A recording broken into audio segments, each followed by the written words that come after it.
So the challenge with building abroad, building in the Caribbean or wherever it is that you're going to build, is that generally speaking, you have to be present in order for it to be done in exactly the way that you want.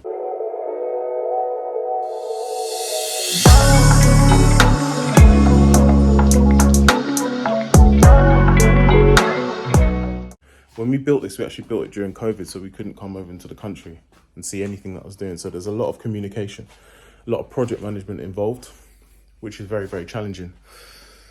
So from that aspect, you need a contractor. So a contractor is really important because they're going to be the person that's the eyes and ears and that's going to oversee everything. And they're going to make sure that it's done correctly, and there's going to be a lot of communication between you and this contractor.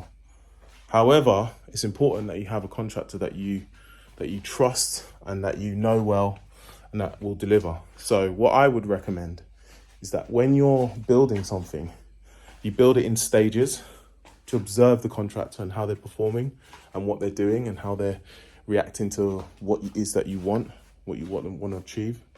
And by doing that, you get to build trust with them. You get to see and observe how they're doing. And at each stage, if they're not doing what they need to do, you can let go and move on to someone else. So just a quick video to show you what it is that we're doing and what we're going to achieve from this. So essentially, another thing as well is this is a separate villa with a separate pool. But the power in this is that you're able to connect it with the other villa. So we've got a 2-bedroom villa, which is essentially across the other side. It's really close.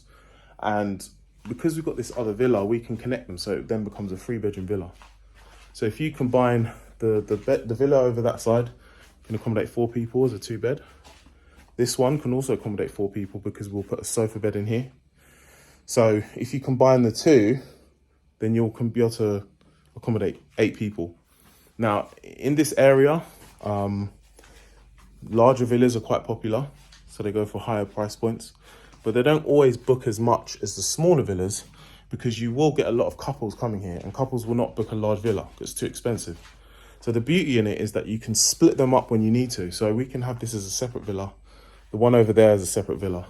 And then if we want to get group bookings, we can also put them together and get larger bookings.